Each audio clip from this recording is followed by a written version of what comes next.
بسم الله الرحمن الرحیم.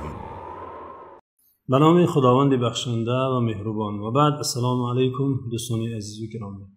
در برنامه امروز چند از احکام سودا و خرید و فروش را برای شما بیان خواهیم کرد. احکام فقهی و شرعی این معامله را، معامله حیاتی و ضروری که همه روزه به آن روبرو می‌شویم، تا در انجام این معامله به هیچ خلل شرعی راه ندهیم و آن درآمد و روزی که از راه سودا و خرید و فروش به دست میاریم برای ما پاک و حلال باشد.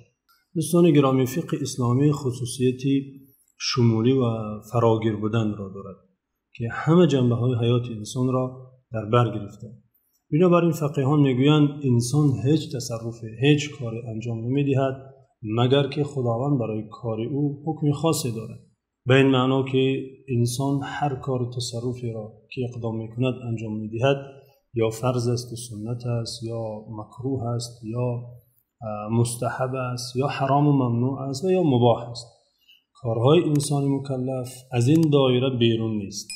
پس بر هر انسان مکلف واجبی حتمی است تا پیش از این که به هر کار اقدام میکند احکام فقهی آن را آموزد و داند تا در اشتباه نیفتد، تا کاری را بر شکل مخالف و صورتی که شریعت امر نموده انجام ندهد. بدین خاطر فقیهان اسلام در این مورد گفتند که هر کسی میخواهد به کاری اقدام نماید، پیش از اقدام نمودن باید احکام فقهی را پرسد، آموزد. مثلا شخصی اگر خواهد سفر کند باید از احکام سفر آگاه باشد، پرسد عبادت ها در حالت مسافرت چگونه انجام می شوند، ادای نماز و روزه‌داری و مسافه سفر که احکامی که به سفر متعلق است و زیاده است اون را باید آموزد تا عبادت هایش را به شکل درست انجام دهد. اینچنین شخصی که می خواهد عائله بنیاد کند باید از احکام خانه‌داری، زن و شوهری، از حقوق زن، از عهده‌داری های پدری و یا زن باشد از عهده‌داری های همسری و مادری آگاه باشد، خبردار باشد. اینچنین اگر شخصی طبیب شدنی است باید از احکام طب و طبابت، از احکام مناسبت با بیمار و خلوت و نظر به شخص بیمار، احکامی که خداوند در این ساحت تشریع کرده، قانون گذاری کرده باید داند. به این قیاس هر کی میخواهد به تجارت مشغول شود، کار و سودا کند، میباید از احکام متعلق به تجارت و سودا به اصطلاح فقه، احکام معاملات مالی باید خبردار باشد، آن را آموزد تا در کارش، در تجارتش خلل شرعی وارد نشود. حتی نه تنها به شخص تاجر و سوداگر، هر انسانی به خرید و فروش روبرو می شود. این معامله است که گاها همه روز آن را انجام می دهیم. دانستن احکام آن بر هر شخص مکلف فرض حتمی است. قبل از اینکه چند از احکام فقهی سودا و خرید و فروش را بیان کنیم، اینجا چند دلیل درباره اهمیت و ضرورت آموختن این مسائل پیشکش شما می نماییم که از احادیث و گفته فقیهان که تأکید بر آموختن این مسائل کردند. در حدیثی که آن را امام ابن ماجه روایت می کند و امامان بزرگی مثل امام زرکشی و سیوطی و امام سخاوی آن را حسن و مقبول گفتند، فرستاده خدا صلی الله علیه و سلم فرمودند طلب العلم فریضة علی کل مسلم. طلب علم بر هر مسلمان فرض است. شارحان و فقیهان در شرح این حدیث گفتند آن مقدار علمی که آموختنش فرض است همونی که قبلا اشاره کردیم، احکام فقهی هر کار و تصرفی که انسان میخواد آن کار را انجام دهد، دانستن احکام آن کار پیش از وارد شدن به آن، پیش از دست زدن به آن فرض حتمی است. اینچنین در مورد اهمیت و ضرورت آموختن احکام سودا، احکام فقهی خرید و فروش را دانستن، امام ترمذی از حضرت عمر روایت کردند که ایشان میگفتند لا یبیع فی سوقنا الا من تفقه فی الدین. حضرت عمر قانون صادر کردند، اعلان کردند که در این بازار مدینه هر کسی که احکام فقهی سودا را نمیداند حق سودا کردن ندارد، حق کار کردن ندارد. آنگونه که در زمان معاصر برای سوداگران از جانب حکومت ها اذن سودا داده می شود، اجازت نامه داده می شود، حضرت عمر برای یک نفر صاحب کاری کردن، سودا کردن، در اون بازار کار و فعالیت کردن، این شرط را گذاشتن که باید از احکام فقهی سودا خرید و فروش آگاه باشد تا اینکه هم خودش و هم دیگران مال حرام نخورند. از حضرت علی رضی الله عنه روایت هست چنین گفتند: من اتجر قبل ان يتفقه ارتطم في الربا ثم ارتطم. یعنی گفتن هر کسی احکام فقهی تجارت را ناآموخته به تجارت مشغول می شود، خواه نخواه ربا می خورد. منظورشون این ربای یعنی پرتسین نیست، اما منظور مال حرام می خورد، خواه نخواه باش می لغزد، به حرام می رود، خودش خبر نمی شود. این چنین امام نامور، امام ابو حامد غزالی در احیاء علوم الدین در این مورد میگویند: کما انه لو كان هذا المسلم تاجرا وقد شاع في البلد معامله الربا وجب عليه تعلم الحذر من الربا.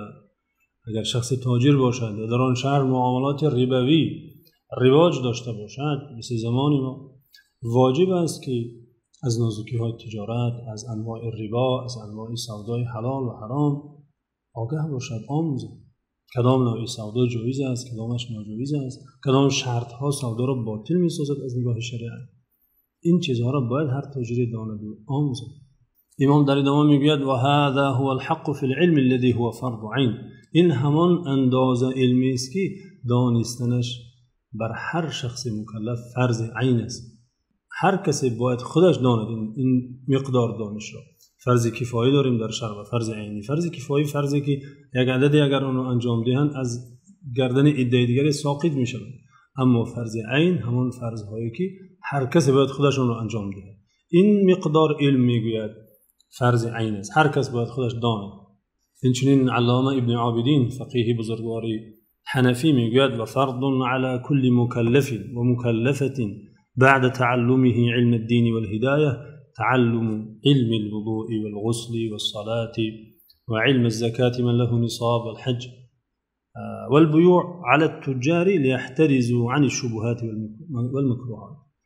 یعنی فرض حتمی است بر هر مرد مکلف و بر هر زن مکلف که بعد آنکه دانش دین و هدایت، یعنی خدا را میشناسد، پیامبر را میشناسد، از علم توحید و خداشناسی و پیامبر شناسی و آخرت شناسی آگاه میگردد، برایش فرض است که علمی دانش چطور وضو گرفتن و نماز گزاریدن و زکات پرداخت کردن اگر توانگر است و حج رفتن و این چنین احکام سودا را آموزد تا از شبهات و مکروهات و محرمات تواند که دور باشد، پرهیز کند. در ادامه میگوید: و کل من اشتغل بشیء یفرض علیه علمه و حکمه لیمتنع عن الحرام فیه. هر کسی به هر کاری میخواهد مشغول شود باید احکام اون کار را، احکام اون ساحه را، آن حرفه را داند، آموزد تا از حرام بپرهیزد. امام نووی میگوید: و اما البیع و النکاح و شبههما فیحرم الاقدام علیه الا بعد معرفت شروطه. امام نووی اینجا گفتن سودا و خرید فروش، نکاح و مانند این معاملات که از قبیل اجاره و عاریت و وصیت و قرض و معاملات زیاده که در روزگار انسان مکلف انجام میدهد و هر یکی را باب خاصی است در شریعت و احکام خاص فقهی دارد. میگه فیحرم الاقدام علیه الا بعد معرفت شروطه. حرام است که کس به این کارها اقدام نماید در حالی که احکامشون نمیداند. باید آموزد و یا لااقل بپرسد بعد اقدام نماید. خب دوستان گرامی، این همان احادیث و روایات و گفته های فقیهان بود که بر هر شخص مکلف تاکید می نماید که احکامی سودا و خرید و فروش را داند، آموزد یا خودش آموزد یا از شخص بپرسد. پیش از اینکه به هر معامله مالی میخواهد اقدام کند دست زند، از شخص دانشمند بپرسد که این نوع معامله آیا جایز است آیا حلال است و اگر حلال است چه شرط‌های دیگر دارد، چه شرط‌هایی دارد که پوره شود و چه چیزهای این معامله را میتواند فاسد سازد. از همه پهلوهای آن معامله با خبر شود، معرفت پیدا کند، بعد وارد آن شود. به خاطر اینکه سخن طولانی نشود، بیانی احکام سودا را به قسمت دوم برنامه میگذاریم و با شما دیدارهای در این مورد خواهیم داشت. خدا نگهدارتون.